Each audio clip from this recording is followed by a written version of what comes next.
Welcome to a weekly review of North Dakota's legislative news. Now, here's your host, Dave Thompson, with North Dakota Legislative Review. And welcome to North Dakota Legislative Review. I'm Dave Thompson. Thanks for joining us. This week, the Senate approved an expanded Board of Higher Education. This is part of the idea that you need to do some reform in the way the board works in higher education. This proposal expands the board from 8 members to 15 members. Now, if the House approves, this would be on the ballot in 2020. Also, there's a lot of talk about the upcoming revenue forecast. Monday and Tuesday, legislators will hear the new revenue forecast, and many of the legislators we've talked to are pretty optimistic that it will be at least flat and maybe a little bit more revenue than they expected. Legislative leaders and the appropriations committees say they'll probably split the difference between the two forecasts. One's coming from Moody's, the other one is coming from IHS Markit. The IHS Markit was hired by the legislature to do that review. And also the House killed that mandatory seatbelt law. Right now it's a secondary offense, not wearing your seatbelt. You have to be pulled over for something else. This would have made not wearing your seatbelt a primary offense.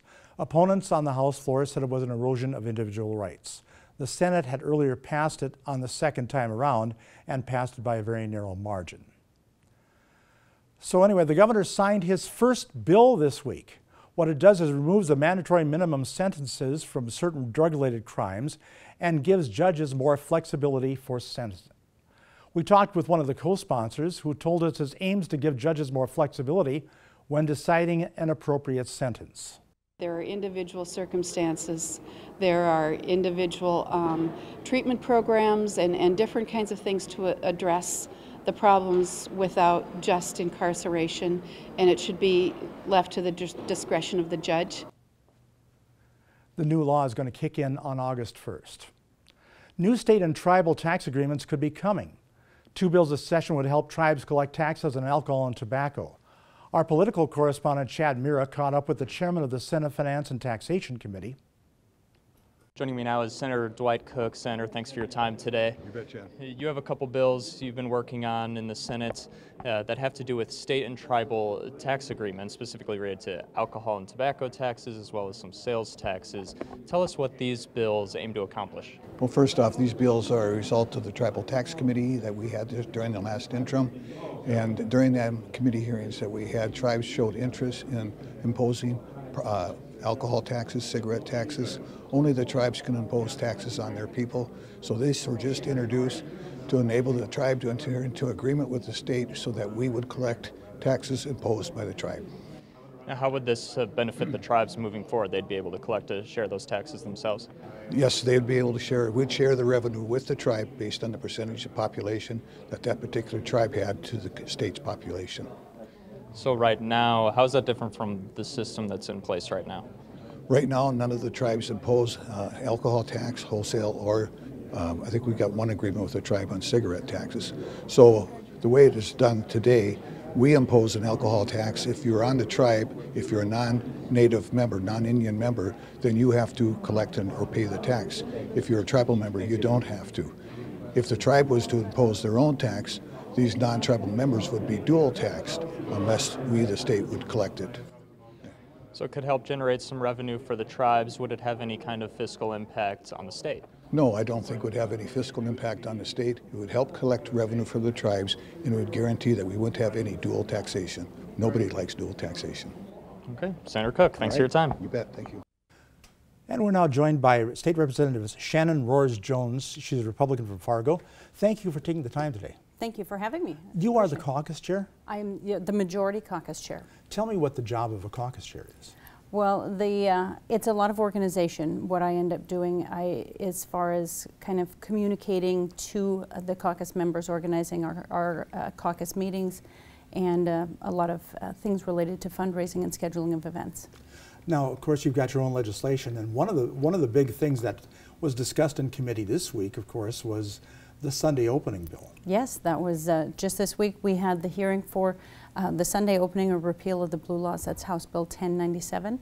The hearing, I would say, it went well. It was brief. I think this is one of those topics that we've covered before in past legislative sessions, and so we don't have to spend as much time explaining things to people. It's really a matter of talking to people individually to kind of find out who's in favor of it, and in my case, finding out who's going to be voting against it, so I can talk to them and see why and try and encourage them to vote in favor of the repeal. First off, give me your best argument to pass the bill. My best argument is this is not the state's role. The state of North Dakota should not be telling businesses or individuals when they should be open or closed, or when they should work or should not work.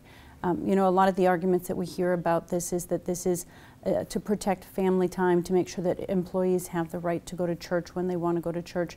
But what we are really protecting here is a very limited sliver of our population, retail employees, and we're not even protecting them from working, because many retail employees do work before noon on Sundays. What we're protecting the businesses is from having to be open and selling products. And so I think that generally the idea is the state of North Dakota should not be telling some businesses that you cannot be open or you cannot sell certain products between midnight and noon on Sundays. Each business should be free to make that decision for themselves and make the decisions that are best for their business and their employees. The bill passed the House. It wasn't easy by any stretch of the imagination. It was easier than it was the last legislative session, but yes, I mean, it's always kind of a contentious issue. Now, the Senate was where it bogged down 2 years ago. That's true. But Senator Wardner, who was a no vote at the time, said on this program early on that he thought the horse has left the barn, and he thought that probably he'll vote for it. What's your count? Do you have a count about or gauge the support in the Senate? Yeah, I do have a count right now. My count is not as optimistic as Senator Wardner's right now. I'm only at 23 yeses, and so I'm working hard to get people to reach out to their senators to make sure that their senators know how they truly feel about this bill. I have talked to Senator Wardner because I heard the comments that he made on this program, and I was very optimistic about that. He's not yet ready to give me his firm yes, but I think we're getting close. If we could get a couple more yeses, we need 24 to pass, unless there's someone who should happen to be absent. We need 24 to pass, and so I'm really working hard to get a few more votes so that we can have a little bit of a margin of error. And I'm sure the opponents, as you mentioned, are using the same type of arguments. I would think. Family time, church time, you know, set aside Sundays. But I go back to the days when they actually opened stores on Sunday, and it was kind of a process where it was grocery stores first. They increased the number of employees that could work in grocery stores. Then they said grocery stores could open, and now they are open, you know, a lot of them 24 hours. Mm-hmm. And now you've got the retailers opening at noon on Sundays, and now the next step would be to just remove that roadblock. Correct. And one of the important things that I think a lot of people don't recognize is because grocery stores and gas stations and truck stops can be open, and they're selling so many more products than they ever were before, that it's really treating those businesses more preferentially than we would treat, say, you know, a Target or a Family Dollar or a local store that sells goods like that, because grocery stores are not technically supposed to be selling things like clothing or linens or pots and pans, but they do, and no one is prosecuting them for that which is technically breaking the law. It would be a Class B misdemeanor. No one is prosecuting those businesses for selling those items, but yet we're not allowing other businesses to be open and selling those same things. Let me go to another subject. It was something that you were shepherding through too, and that was after the defeat of the recreational marijuana. You said that you were going to introduce, and you did introduce a bill that would decriminalize the possession of small amounts of marijuana. It didn't fare that well in the House, but at the time you said there might be an opportunity to bring it back. So let me just ask about what motivated you to decriminalize? Absolutely. During the conversations related to Measure 3, which would have legalized marijuana, not only legalized marijuana, but it would have expunged all criminal records related to marijuana and allowed really unlimited possession, unlimited opportunities for selling and growing amongst individuals, not even through a retail establishment. That measure was really, in my estimation, a moonshot for the proponents to see if they could get everything they ever wanted.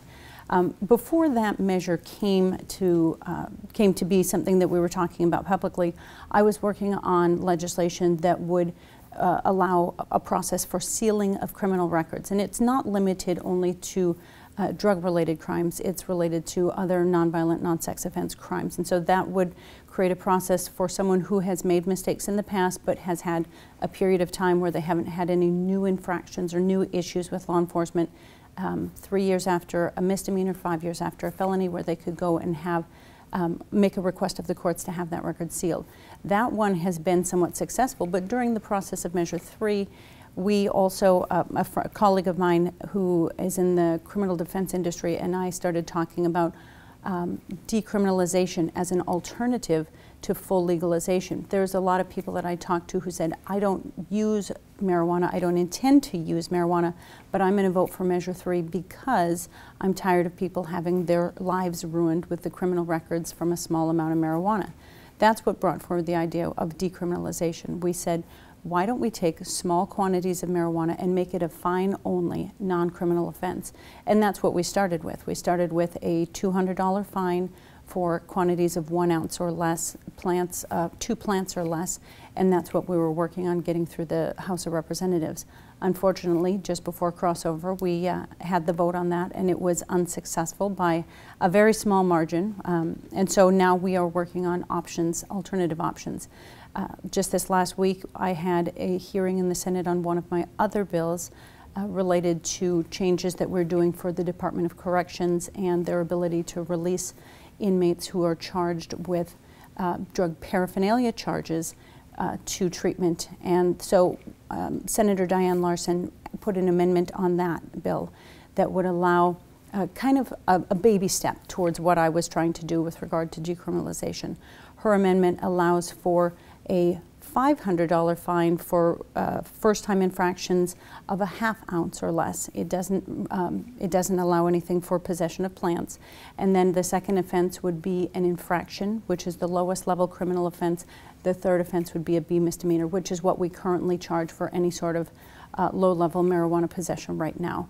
So it's a step in the right direction. I'm still hopeful that we may have some other options for taking a slightly larger step, but I'm happy to have that first step underway. But the thing is, you had a vehicle. Correct. And it does pass the germaneness test. Correct. It is related to the original bill, and so it's an amendment that we can kind of fold into a bill like that. But of course, you've got some time left in the session. This is only, you know, the 40th day so far. So. I'm glad you know that. Yeah. and we know that things can happen up until the gavel falls. Exactly. Yep. So I'm always still looking for opportunities to work things in to make it a little better or a little closer to what we originally have. But of course, we also need to make sure that we have something that's going to pass. Well, to expand this, because you've been involved, you know, very intimately involved with this whole idea of justice reinvention in North Dakota. Mm-hmm. So this is probably one step in that. It absolutely is one step in this, and there are some other bills that I've worked on that would allow for people who are participating in the 24/7 sobriety program to have access to temporary restricted driver's license so that they can work and they can be productive in the community and they can get to their daily their sobriety testing that they need to do without having to rely on other people to drive them or to call cabs, things like that. There's also a bill that I have related to drug court, which is really allows, it's an incentive for people to really dig in and participate in the drug court program, because that has, it's been described by people who work in the drug court process as probation on steroids. It's a year-long, highly intensive process that involves monitoring for drug and alcohol use. It involves check-ins at least weekly, if not more often, with probation and court staff. It involves curfews. It involves making sure that you are employed and paying back your court fines. There's a whole very detailed process that is involved in drug court participation, and it takes at least a year. So what we've proposed is allowing people who engage in and are successful completers of that drug court process to have a sentence reduction at the end of that process. It allows someone who is currently charged with a felony to have that reduced to a misdemeanor, and someone who's charged with a misdemeanor to essentially have a deferred imposition where that would be that sentence would go away and would not show on their records if they complete that program. And there seems to be an appetite to do something like that. You know, it was well received in the House, and the Senate hearing, I think, went very well also. And now I apologize, I can't remember if the Senate passed that one out yet or not. I believe it did. Okay. That's what I Yeah. seem to recall that this week. Perfect, yeah. I think the response was good, but I didn't recall if there was a recommendation or not. What do you think should be a next step in doing justice reinvention? You know, I think we're going to have a couple years to monitor the changes that are made to see if they are useful, if they're effective, first of all, and then make sure that we haven't taken too large of a step if we have to roll anything back, or maybe the next step would be just to take some of those things and expand them so that they're available for a few more people. I would really like to see more drug courts open up across the state. Right now in North Dakota we have 5. One in Grand Forks, 2 in Fargo, 1 in Bismarck, and 1 in Minot. And I think that there was a lot of conversations during our testimony about getting access to the rural locations. It's a little bit of a careful or a tricky balance where you have to have the right mix of people. You have to have court staff who are willing to volunteer their time, which includes the judge, the state's attorney, the prosecuting attorney. You also have the probation officers. And then you have to have the mental health and behavioral health people who are all working together and partnering together because they all communicate and interact with one another and the people who are participating in drug court. So I would like to see some opportunities to get this pushed out into the rural communities, but the logistics are a challenge. And therein lies why this is not existing in a vacuum. You mentioned behavioral health, and you know, anecdotally, you heard judges, especially in Western North Dakota, were sentencing people to jail because that's where they could get the treatment, because treatment's not available in Western North Dakota. I suppose part of this whole thing might be getting treatment to people out in the West River Country, and that's a workforce issue too. And it's all kind of melded together. Absolutely. Now, I have a little bit less experience on the behavioral health and the mental health side of things, but I know that we are working. I also work with a couple of nonprofits that are developing some virtual communications programs for offering addiction counseling services to people, through like a FaceTime, kind of an over-the-phone, over-the-air application. And I know that Department of Human Services has been working with those groups to try and get that implemented so that the state can partner with these nonprofit groups to get access to those resources out to the rural communities. Another side issue with this whole thing was Governor Burgum's proposal to move the women out of the New England facility to Bismarck, Mandan, to the MRCC, move the MRCC people to Jamestown, build a new state hospital, and then expand the prison there. That doesn't seem to have a lot of traction right now. Is that your opinion? I would say that in the legislature, the issue has struggled, and I understand why it's struggling. Obviously, that is a big factor for that community, and they're lobbying hard for their legislators and the legislators that even don't represent them directly to make sure that we're not moving those resources or that economic impact out of their neighborhood. But I understand the reason the governor wants it as well, because it's the population that's being served out there is certainly not best suited in New England, North Dakota. These women oftentimes have high-risk pregnancies. They need to be closer to the medical attention that they require. They also have families, and oftentimes have families, and the ability for their families to visit them has a huge impact on not only their successful rehabilitation, but also the success of their children. We talk a lot, or we're learning every day more about adverse childhood experiences and how those kind of adverse experiences that you have, whether it's the loss of a parent, whether it's abuse, whether it's having a parent incarcerated, how that can continue to affect your successfulness throughout the rest of your life. We have a short time left. I wanted to get to this question because Judiciary, I think, looked at some of these measures to limit or to put some different limits on constitutional initiated measures and other initiated measures. Where do you come down on that?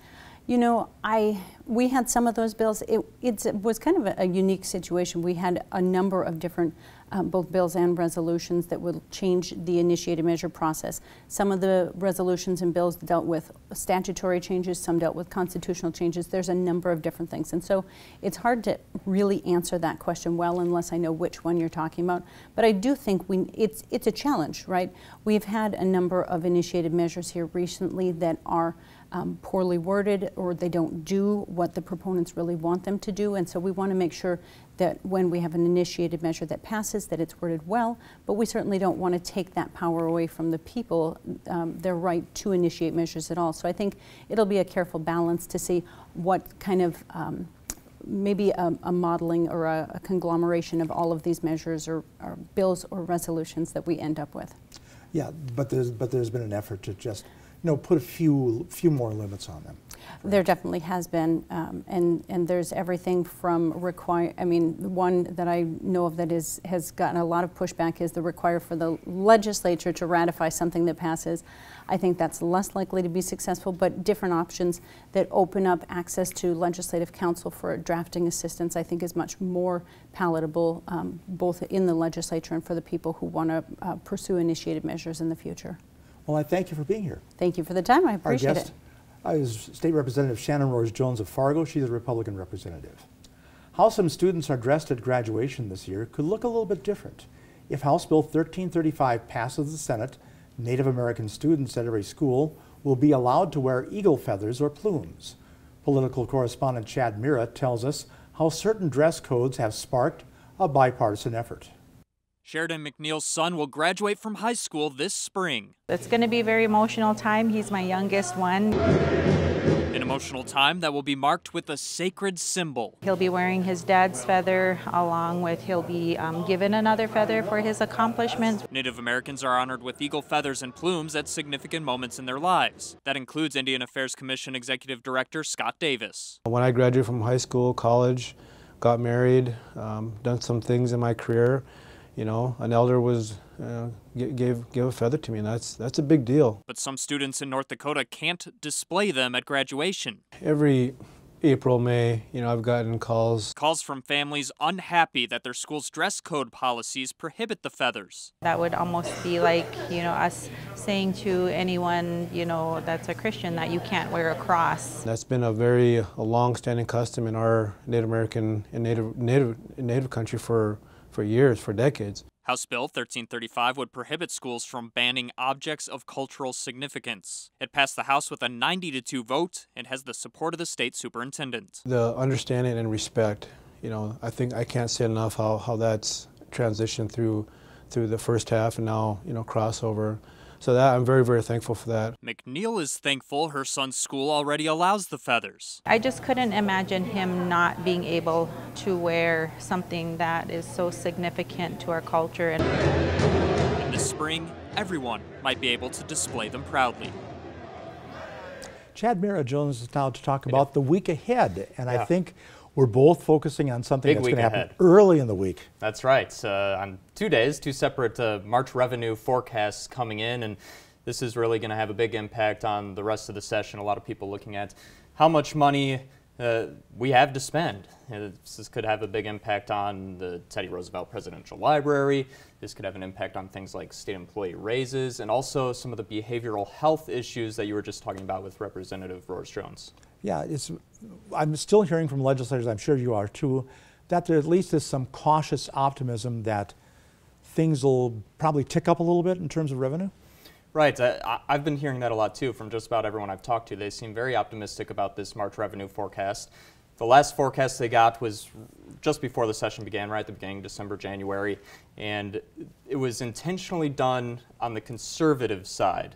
Lawmakers didn't want to be too optimistic right from the start because they didn't want to be passing bills and considering things that they didn't think they'd necessarily have the funds to do. So they went a little conservative from the beginning. They think this one will be maybe a little bit higher than what they were working with to begin the session. Another thing that's probably dependent at least somewhat on the revenue forecast is the Prairie Dog infrastructure bill. And it did clear the Senate Finance and Taxation Committee and should be in appropriations probably next week as well. Yeah, it's been moving very quickly, actually. So we'll have to keep an eye out, see if that continues to move forward. I think the plan was to fast track it and to get it out, get it to the governor. And the governor's had some reservations about it, but maybe the new revenue forecast might assuage some of those. It could. It very well could. And you know, another thing, when I talk to some lawmakers, they say this is very important for behavioral health services. You're talking about getting some services all around the state, not just focus in certain areas. Well, we're going to start to learn, I think, you know, what the true priorities are, what the highest priorities are in this session, because you know, we can't necessarily afford everything, and this forecast will give us a good idea of what we can fund and what might have to wait till a little farther down the road. It truly is a giant jigsaw puzzle. You have to make sure the pieces all fit, and now the forecasts will help them make those pieces fit. Absolutely. I get the feeling that, you know, state employee raises is one of the top priorities. It is, and they've been talking about this since the very beginning. It looks like the Senate believes, I talked to Senate Majority Leader Rich Warner, he thinks once the forecast comes in, they can give a 2% raise the first year and then a 3% raise the second year. Some lawmakers, especially on the House side, are saying, well, if this is a good forecast, we might be able to even give 3% each year. So that's another thing that they all are in agreement. The state employees need a raise. We're going to see where the numbers fall here. And of course, everything else also depends on that too. Is there anything else that you might be looking at? Well, I think real quickly, because we're running out of time, but something we've been following obviously is the Board of Higher Education. The expanded single board idea has passed the Senate. That'll go back to the House, where we know earlier in the session a two-board system didn't failed. fare very well, exactly. So we'll see if they like the expanded single board. All right. Chad, thank you very much. I am Dave Thompson. Thanks for joining us for North Dakota Legislative Review.